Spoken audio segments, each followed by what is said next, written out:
You think you're doing it right. You save a little. You avoid big risks. You make responsible decisions. And from the outside, it looks stable, but something feels off, because no matter how careful you are, your life doesn't feel more free. It just feels maintained. And here's the part you don't say out loud. If nothing changed in your life for the next 10 years, your income, your routine, your decisions, would you actually be okay with that? Or does that thought make you uncomfortable? Because that's the contradiction. The habits that make you feel safe are the same ones quietly locking your future. And most people never notice until it's too late. 10. Saving without direction. You save money every month, consistently, quietly. It feels responsible, like you're building something. But here's what changes. You're not actually moving toward anything. You're just accumulating. And that sounds smart until you look closer. Because money sitting still doesn't create freedom. It creates delay. You tell yourself, I'll figure it out later. But later becomes a pattern. And the longer you wait, the harder it gets to decide. So your savings grow. But your life doesn't. And now there's a new question. If you're saving, but not progressing, what are you actually building? 9. Avoiding all risk. You don't gamble. You don't invest aggressively. You don't make stupid moves. You play it safe. And that feels smart. But something breaks here.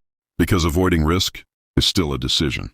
It just hides better. You avoid losses, yes, but you also avoid leverage, opportunity, acceleration. And over time, your life becomes stable, predictable, controlled, but also limited. Because the biggest risk was never losing money.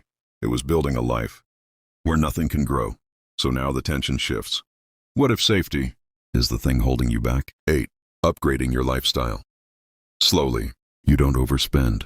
You're not reckless. You just upgrade a little. Better phone, better apartment, better experiences.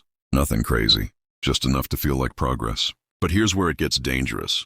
These upgrades feel small, individually, but collectively, they raise your baseline. And now your life costs more, just to stay the same. So you need more income, more stability, more consistency. And suddenly, you're not choosing your lifestyle anymore. You're maintaining it. And that's when the question hits. If your life gets more expensive every year, when does it actually get more free? 7. Relying on a single income stream. You have a job, maybe a good one, stable, predictable. You know what's coming in every month. That feels safe. Until you think about it differently, because everything depends on it. Your rent, your lifestyle, your future. One source, one stream, one point of failure. And you don't notice the pressure until something shifts. A layoff, a burnout phase, a change in industry. And suddenly, your entire life is exposed. Because safety wasn't stability, it was dependency. And now the question gets sharper. If one change can collapse everything, how safe were you really? 6. Delaying big financial decisions. You're thinking about it. Investing, starting something, making a move. But not yet. You want more clarity, more confidence, more certainty. That feels responsible. But here's what changes. Time keeps moving. Opportunities don't wait. And every delay is still a decision. A quiet one, but a powerful one. Because while you're waiting, someone else is acting, compounding, learning, building. And you're preparing forever. And eventually, preparation becomes avoidance. So now you have to ask, at what point does being careful become falling behind? 5. Optimizing small expenses. You track everything. Subscriptions, coffee, daily spending. You cut waste. You stay disciplined. It feels productive, but something doesn't add up. Because your attention is focused on the smallest levers, while the biggest ones stay untouched. Income, skills, opportunities. And this is where it flips. You're optimizing your life to survive cheaper instead of expanding your life to earn more freely. And that shift is subtle, but powerful. Because now your identity becomes, I'm careful, instead of, I create. And those two paths don't lead to the same life. So the tension builds. Are you controlling your money or shrinking your life to fit it? 4. Chasing stability over growth. You choose the stable path, predictable income, safe career, low volatility. It makes sense, especially long term. But here's what changes over time. Stability becomes your ceiling because growth requires movement, discomfort, uncertainty, and you've trained yourself to avoid that. So your life becomes smoother, but flatter. And at first that feels good. Less stress, less chaos. But then something creeps in. You stop expanding, stop exploring, stop imagining bigger versions of your life. Not because you can't, but because you don't.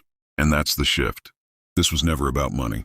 It's about the version of you that chose comfort over possibility again and again, and now you're living inside that choice. So ask yourself, did you build stability, or did you slowly build a limit?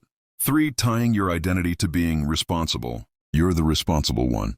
You make smart decisions. You don't take unnecessary risks. You do what makes sense. People trust you, respect you, and that feels good.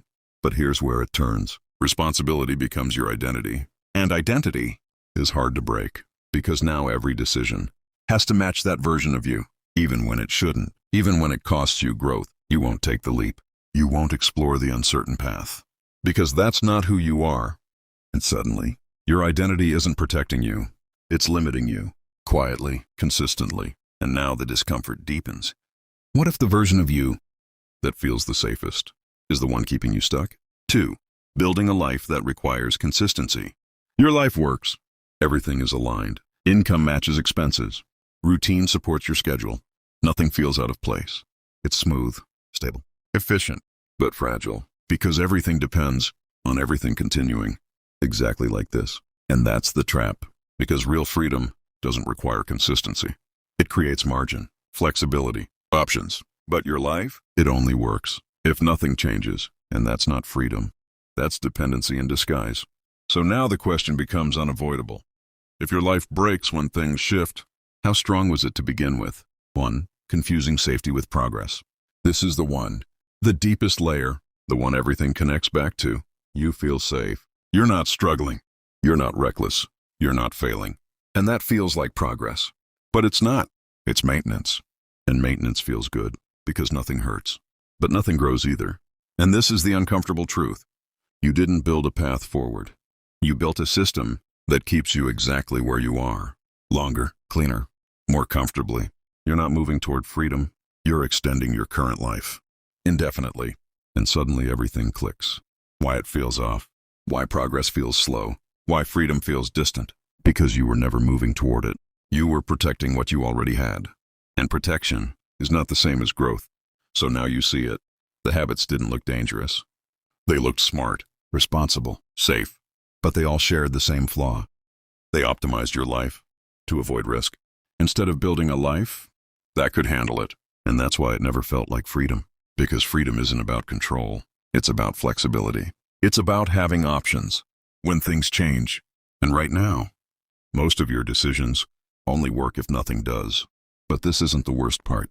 Because once you see this, you start noticing something else. There are decisions, bigger ones, that don't just maintain your life. They quietly destroy your future. And they look even smarter, even safer, even more responsible. That's what we break down next. Top 10 money decisions that quietly destroy your future.